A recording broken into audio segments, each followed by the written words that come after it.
तशरीफ रखें।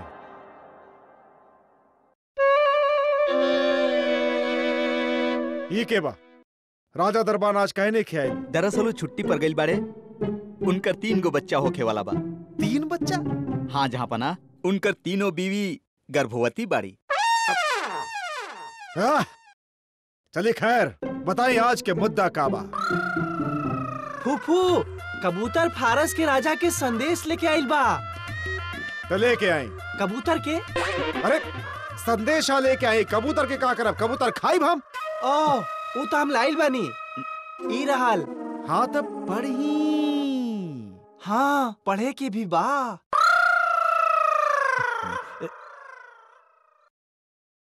अस्सलाम वालेकुम। बलदेव रहुआ पढ़ी संदेशा। रहुआ पढ़ी। देखो लाओ यहाँ। जहाँ पना फारस के राजा रउआ के सलाम लिखत बड़े। वालेकुम अस्सलाम। आगे पढ़ी। आगे लिखत बड़े कि रउआ जैसा न्याय करे वाला राजा दुनिया में केहू दूसर नहीं खे। फारस के राजा आगे लिखत बड़े कि एगो मसला बा जेकरू फैसला नइखन कर पा रहल। यही से दोनों पक्ष के लेके राउर दरबार में हाजिर हुई हैं। रउआ उनका देखते कहब आगे के कपड़ा फटल बा। ऐसा हम कहे कब? ना ना ना ना फारस के राजा निखन कह रहल। ई हम कह रहल बानी। बलदेव कह रहल बाड़े ई जे संदेशा लिखल बा एह में आगे के कपड़ा फट गइल बा। ए वजह से हम पढ़ नहीं पा रहल। यही से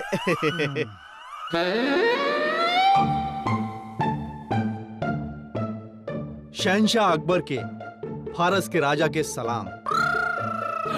अरे रहुआ ऐसे अचानक आगे नहीं? राउर संदेशा ते अभी अभी मिलल हम के रहुआ हाथ में ही संदेशा लेके आ जाई थी। ऐसे अलग से कहे आगे नहीं। खैर अब रहुआ आगे बानी ताई। बैठी बैठी बैठी।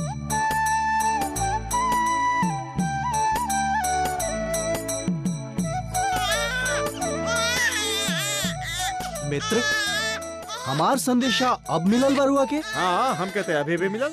जबकि हम तो इस संदेशा 1 महीना पहले ही कबूतर के संगे रहुआ लगे भेजले रहनी।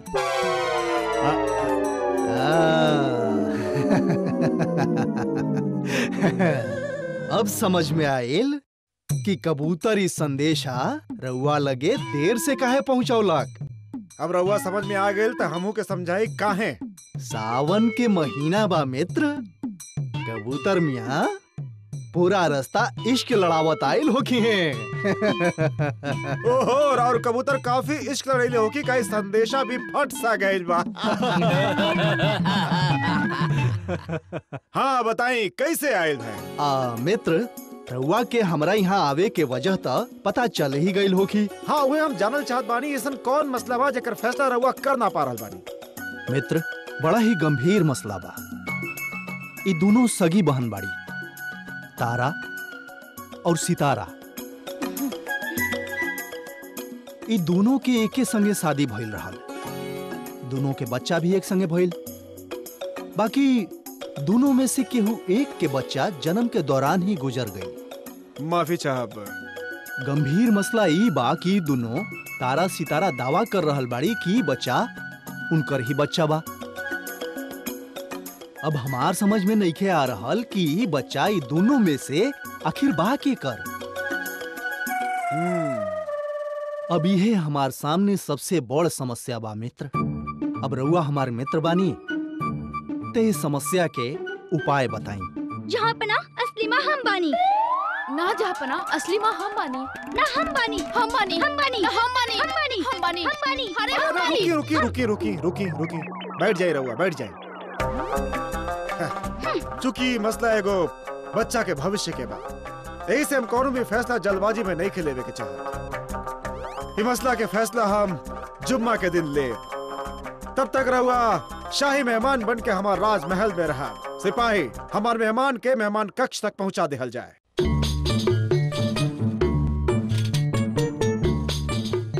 कितना प्यारा बच्चा बा। हमरा तो कुछ समझ में नहीं आ रहा, रउआ लोग के कुछ समझ में आ रहा बा कि दोनों में से असली माँ कौन सा बिया? ओहो, का फैसला करी हम बीरबल के बिना फैसला कर भी ना सके। बीरबल कहाँ बाड़े? बीरबल के बुलाई। जहाँ पना बीरबल तक की संदेशा अभी पहुँचा देत बानी। बाकी रउआ चिंता मत करी, दोनों औरत महल में ठहरल बाड़ी। हम आसानी से पता लगा ले कि दोनों में से असली माँ कौन बिया। बलदेव, ये मामला बहुत ही नाजुक बा। एगो माँ और बच्चा के रिश्ता दांव पर लगल बा। माँ और बच्चा, माँ, अम्मी जान, अम्मी जान, अम्मी जान। राउर अम्मी जान मैके गेल बाड़ी, ऊपर नहीं की गेल। रउआ कहे रो रहल बानी? हमार अम्मी जान ऊपर गेल बाड़ी, रउआ आ जाई है वापस। तखलिया राउर हमरे संगे आई तनी। आई आई आई आई आई आई। आज सुना एने आवा। बीरबल तक की संदेशा पहुंचा दा कि जहाँ पना उनके 1 सप्ताह के छुट्टी देले बाड़े। मगर हुजूर? अगर मगर कुछ ना, जाए संदेशा पहुंचा के आवा उनका लगे। जी हुजूर। बीरबल के बिना इस समस्या के तो हम ही सुलझाई। इस साबित कर देब कि हम हूँ अक्लमंद बानी।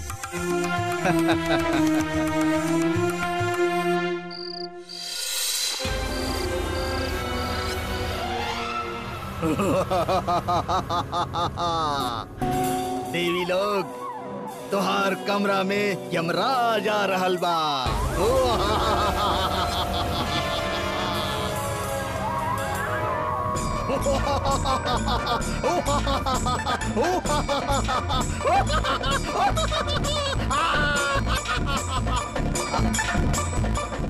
कुंभकर्ण के औलाद बाड़ी काई सुतल ही रहेली, उठबे ना करेली।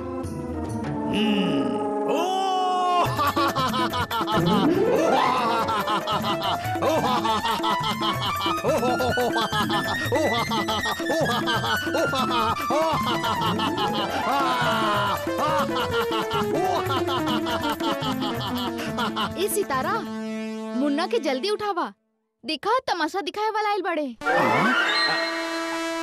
हम तमाशा दिखावे वाला मदारी नहीं की, यमराज बानी। हम ही बतावे आइल बानी बच्चा के असली माई के अंत समय निकट आ गई बा। हम ओकर आत्मा के ले आइल बानी। हाँ हाँ, बच्चा के असली माई के अंत समय निकट आ गई बा। ओकर जिंदगी के दिन पूरा हो गई बा। हम अपन बच्चा के छोड़ के स्वर्ग ना जाइब। स्वर्ग ना, नरक में जाइबू तू। सुनो ना, यमराज जी कहले बाड़े कि बच्चा के असली माँ के समय निकट आ गई बा, यानी हमार जाए के समय निकट आ गई बा। बच्चा के असली माँ हम बानी।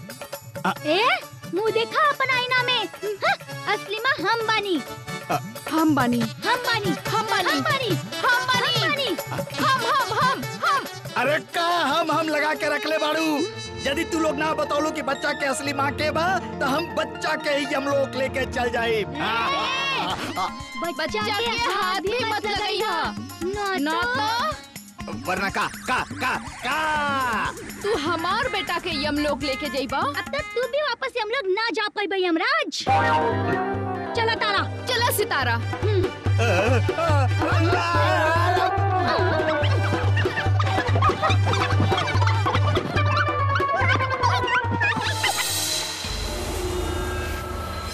अरे मामू जान, झंझट से बाहर निकली और बीरबल जी के बुला के ये मसला उनके सौंप दी।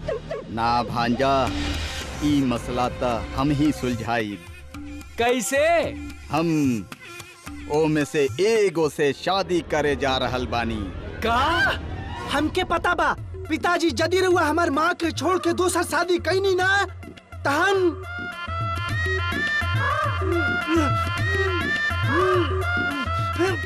का करब? अरे सलीम भाई साहब, एक बारी तलवार के निकल तो जाए था, फिर हम बताई कि हम का करब। बैठ जा, आजा, बैठ जा, आराम से बैठ जा, कोनो बात ना। बाद में? हाँ मामू जान, रउआ बताई, रउआ का कहत रहनी? सच्चाई पता लगावे के ई आखिरी रास्ता होगी। उनके लालच देवे के होगी कि हम उनके हिंदुस्तान के मल्लिकाए वजीर बना दे। उनके कोनो तरह से बतावे के होगी कि हमार दिल उन पर आ गइल बा। ये भी बच्चा छोड़ दी, हम उसे शादी करके ओके हिंदुस्तान के मल्लिकाए वजीर बना दे। मामूजान शाही खून बानी हम, बाकी हम अभी भी ना समझ पाई कि उसे का होगी। ये असली माँ होगी वो बच्चा छोड़ी ना। ये नकली माँ होगी वो हमसे शादी करे खातिर तैयार हो जाई। वाह वाह मामूजान वाह, राउर दिमाग भी बिल्कुल हमार टक्कर के बा। हैं? चली मामूजान फटाफट शादी खातिर रिश्ता भेज दी। हम सोच ले बानी एक काम के अंजाम के दी ही। छोड़ी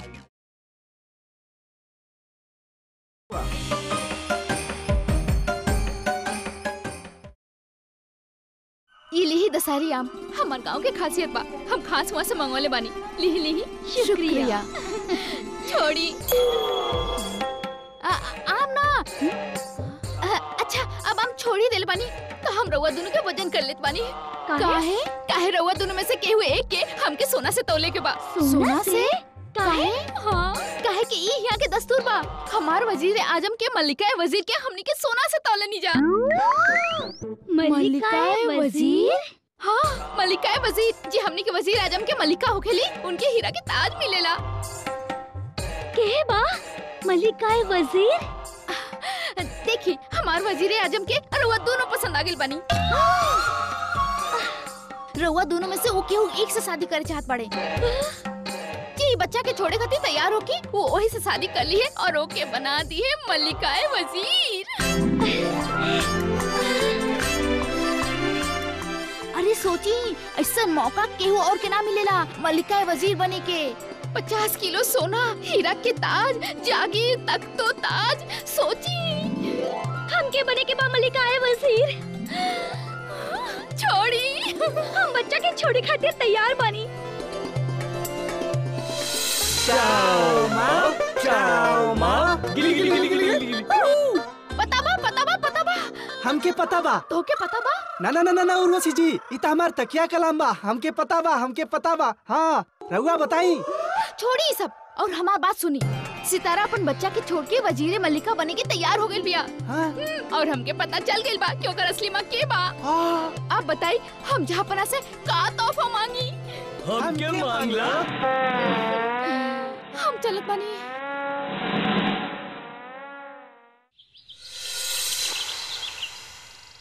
शहंशाह, आज फैसला के दिन बा। आज रुआ न्याय कर दी है कि ये बच्चा के असली माँ कौन बिया। जी बिल्कुल, अब बे फैसला हो जाए। हम जहाँ पनाह के जय होके। अरे बिरबल कहाँ रही रहुआ? हम रहुआ के कितना याद करत रहनी। जहाँ पनाह हमके तो 7 दिन के छुट्टी पे भेजल गईल रहे। बाकी अचानक हमके ऐसा महसूस भइल कि रउआ के हमार जरूरत बा और हम चल आइली। रहुआ के 7 दिन के छुट्टी पर भेजा। जहाँ पना बिरबल जी, अब राउर कोनो जरूरत नहीं खे। काहे कि रउआ शायद पता नहीं खे कि जहाँ पना हमार मदद से ई पेचीदा मसला सुलझा ले बारे। हमार कहे के मतलब बा कि हमनी सबके मदद से जहाँ पना ई मसला सुलझा ले बारे। सच बा बिरबल, ही तो सच बा कि एगो बहुत ही पेचीदा मसला आयल बा। बाकी इनका मदद से, मतलब इस सब के मदद से हम वो मसला के हल निकाल ले बानी। राउर कोनो खास जरूरत पड़ल ना। अब जरूरत पड़ी भी ना। बस इतना ज्यादा बोले के भी जरूरत नहीं खे। खैर, अब हम अपन फैसला सुनाए कि बच्चा के असली माँ के बिया। बाकी अपन फैसला सुनावे से पहले हम सितारा से कुछ बात कर चाह। सितारा, हम सुनले बानी कि रउआ बच्चा के छोड़ के हिंदुस्तान के मल्लिकाए वजीर बनल स्वीकार कर ले बानी ना। जहाँ पना रउए तो उर्वशी से कहले रानी कि बच्चा के छोड़ के हमसे शादी करके तैयार बानी। हाँ कहले रानी, ताकि आज पूरा दरबार के सामने हम दुनिया के बता सकी कोनो भी सोना चांदी तख्तो ताज के बदले हम अपन बच्चा ना देब और एकर बदले हम कुछ ना लेब। ना जहाँ पना ई नाटक कर रहल बिया। ई बच्चा हमार बा। ना हम हमार बा हमार बा ना हमार बच्चा बा जहाँ पना हमार बच्चा बा जहाँ पना हमार बा हमार बा ना हमार बच्चा बा हमार बच्चा बा हमार बच्चा रउआ बा लोग खामोश रही। जहाँ पना अपन फैसला सुनावे वाला बने। हाँ हाँ हम फैसला सुनाए वाला बानी कि ये बच्चा के असली माँ के बिया। रउआ हमार नाक कटा देली बलते वही का बा। अरे का भाई छोड़ी हम। बाकी फैसला सुनावे से पहले हम देखे के चाहत बानी कि बीरबल जदी ए पेचीदा मसला पर जदी रउआ फैसला सुनावती तो राउर का फैसला सुनावती। ये तो बहुत आसान बात जहाँ पना बच्चा के बीच में रख दी। जौन माँ बच्चा के खींच लेलस उहे ओकर असली माँ बिया। जहाँ पना ये कैसन फैसला बा। हाँ बीरबल हमके भी बात कुछ समझ में ना आयल। मतलब ई बच्चा बा। हम समझावत बानी जहाँ पना बच्चा के असली माँ कोनो भी कीमत पर बच्चा के अपना पास से जाए न दी। तो जौन ओकर असली माँ होखी ऊ तो बच्चा के छीने ली।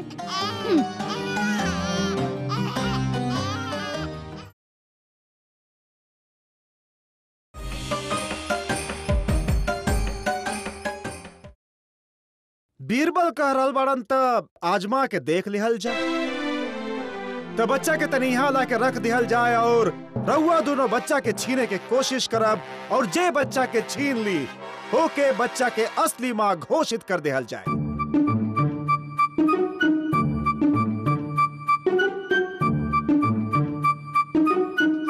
तो हमार बच्चा हमके दे दो। हमार बच्चा बा ना हमार बच्चा बा हमार बच्चा बा ना हमार बच्चा ना हमार बच्चा छोड़ दो हमार बच्चा हमार बच्चा बा हमार बच्चा छोड़ो छोड़ो हमार बच्चा के छोड़ो।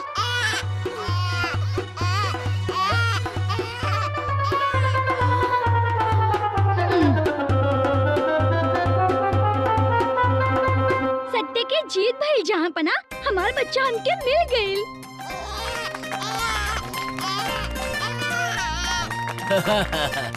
देखनी हमके तो पहले से ही पता रहल कि बच्चा के असली माँ सितारा ही बड़ी। वासुदेव ई बच्चा सितारा के नहीं खे जहाँ पना ई बच्चा तारा के बा।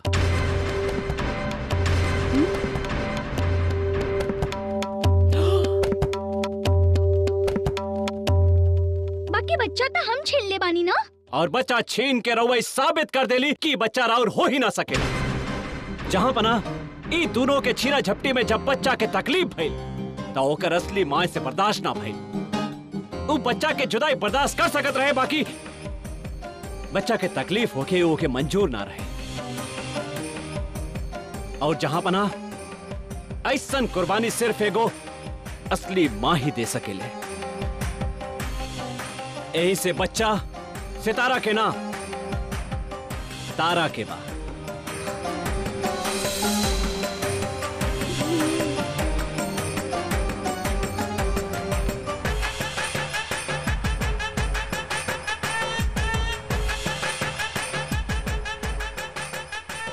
हमके माफ कर दी जहाँ पना। वाह भाई वाह वाह। हिंदुस्तान के न्याय के बारे में जैसन सुनले रहनी वैसन ही पौनी ओइसने पौनी।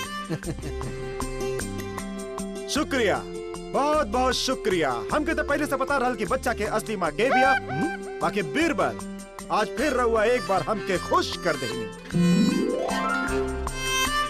मांगी हम रउआ के इनाम देवे के चाहत बानी। मांगी रउआ का चाहिए। रउआ जॉन मांगब रउआ के देहल जाए। John John John John John John John रउआ मांगब रउआ के देहल जाए। बताई का चाहिए रउआ के। वाह मौका अच्छा बा। काहे ना जहां पनाह से उर्वशी के हाथ मांग ली। जहां पनाह वो हमके उर्वशी समझ गए नी। हम समझ गए नी। इतना शर्माए की जरूरत नहीं है बीरबल।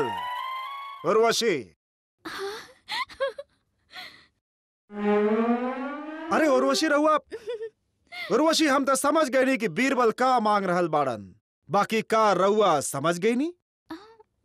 चली चली देरी मत करी, तुरंत अंदर जाई और जाके अपन गांव से ले आई लू दशहरी आम लेके आई।